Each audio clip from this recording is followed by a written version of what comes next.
Welcome to kitchen bites with Prashanthi. నేను మీ ప్రశాంతి. శ్రావణ మాసం వచ్చింది కదండి. నైవేద్యాలలో భాగంగా అమ్మవారికి నైవేద్యంగా బెస్ట్ రెసిపీని చూపించబోతున్నాను. అదేనండి పులిహోర. ఇది 100 ఏళ్ళ చరిత్ర ఉన్నటువంటి పులిహోర. టెంపుల్స్లో మస్ట్ అండ్ షుడ్గా పెడతారనమాట. మన ప్రాంతంలో కొంచెం తక్కువ, కానీ తమిళనాడు ప్రాంతంలో ఎక్కువగా వాడతారనమాట ప్రసాదాల్లాగా. దీనికోసం నేను ఒక 1/2 kg రైస్ని ఉడికించి పొడిగా ఉడికించుకోవాలి. రైస్ అనేది చల్లార్చి పక్కకు పెట్టేసుకున్నాను. తర్వాత స్టవ్ వెలిగించి మందపాటి కడాయి పెట్టుకొని 2 టేబుల్ స్పూన్ల ధనియాలు, మిరియాలు, జీలకర్ర, అలాగే మెయిన్ ఇంగ్రీడియంట్ వచ్చేసి ఇక్కడ ఆవాలు వేస్తేనే మంచి టేస్ట్ ఉంటుందన్నమాట.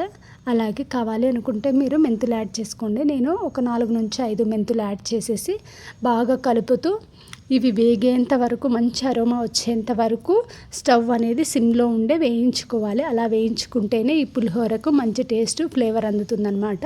ఇలా వీడియోలో చూపిస్తున్న విధంగా అన్నీ వేయించుకోవాలి. కొన్ని ప్రాంతాల్లో అయితే ఈ పులిహోరకి పచ్చిమిర్చి, ఎండుకారము వాడతారు, కానీ నేనైతే అలా ఏం వాడకుండా ఓన్లీ మిరియాల ఫ్లేవర్తోనే ఆ కారం సరిపడా మిరియాలు యాడ్ చేసుకున్నాను. బాగా వేయించుకున్నాక చూస్తున్నారా, ఆవాలు చిటపట్లాడుతున్నాయి. ఇలా చిటపట్లాడేటప్పుడే మనము వేరొక ప్లేట్లోకి తీసుకొని పక్కకు పెట్టేసుకోవాలి. ఇవన్నీ చల్లారేంత వరకు చల్లార్చుకున్న తర్వాతనే మిక్సీ పట్టుకోవాలి. అది మాత్రం మర్చిపోవద్దండి. ముందే మిక్సీ పట్టుకుంటే వేడి మీద మెత్తగా అవుతుంది అనమాట. అందుకని చల్లార్చుకోవడానికి పక్కకు పెట్టేసుకున్నాను. అదే కడాయిని పెట్టుకొని ఇక్కడ పులిహోర ఎప్పుడు చేసినా ఒకటి గుర్తుపెట్టుకోండి, ఆయిల్ అనేది కొంచెం ఎక్కువ వేసుకోండి. అలా ఆయిల్ ఎక్కువ వేసుకుంటేనే ఏ పులిహోరకైనా టేస్ట్ బాగుంటుంది.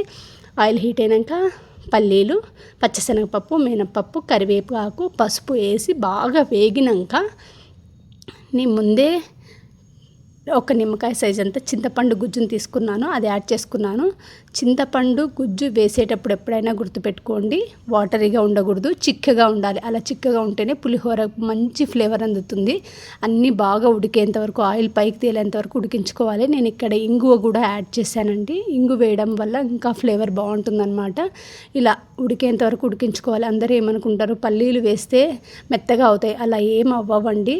ఈ చింతపండు గుజ్జులో ఉడకడం వల్ల పులుపు తగిలి మంచి టేస్ట్ వస్తుందన్నమాట. ఇప్పుడు నేను ఇది ఉడికే లోపల మిక్సీ జార్ తీసుకొని రుచికి సరిపడా సాల్ట్, ఇందాక వేయించుకున్నాను కదండి, ధనియాలు, మిరియాలు, జీలకర్ర, ఆవాలు వేసి మెత్తగా మిక్సీ పట్టుకున్న పౌడర్ యాడ్ చేసి అది కూడా బాగా మంచి అరోమా వచ్చేంత వరకు వేయించుకున్నాక ఆయిల్ అనేది పైకి తెలుతుంది. అప్పుడు ఉడికించి పెట్టుకున్నటువంటి రైస్ని యాడ్ చేసి స్టవ్ని హై ఫ్లేమ్లో పెట్టుకొని టాస్ చేసుకోండి. అప్పుడే ఆ మిరియాల ఫ్లేవర్ అనేది రైస్కి పట్టుకుంటుంది.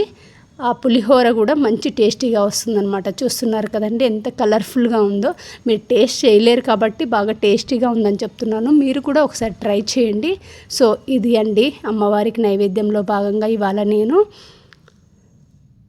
మిరియాలు, చింతపండు, ధనియాల పులిహోర రెసిపీని ప్రిపేర్ చేశాను. ఇలాంటి హోమ్మేడ్ రెసిపీస్ కోసం నా ఛానల్ ఫాలో చేయండి. సబ్స్క్రైబ్ చేయడం మాత్రం మర్చిపోకండి.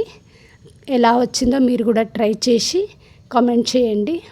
చూస్తున్నారా ఎంత కలర్ఫుల్గా ఉందో. ఇలా కలర్ఫుల్గా చేసి పెడితే ఇంట్లో వాళ్ళు కూడా ఎంతో ఇష్టంగా తింటారు. ఈ రెసిపీని ఈ వర్షాకాలంలో తినడం వల్ల ఎలాంటి రోగాలు రాకుండా ఉంటాయి. సింపుల్ రెసిపీ రెడీ అయిపోయింది.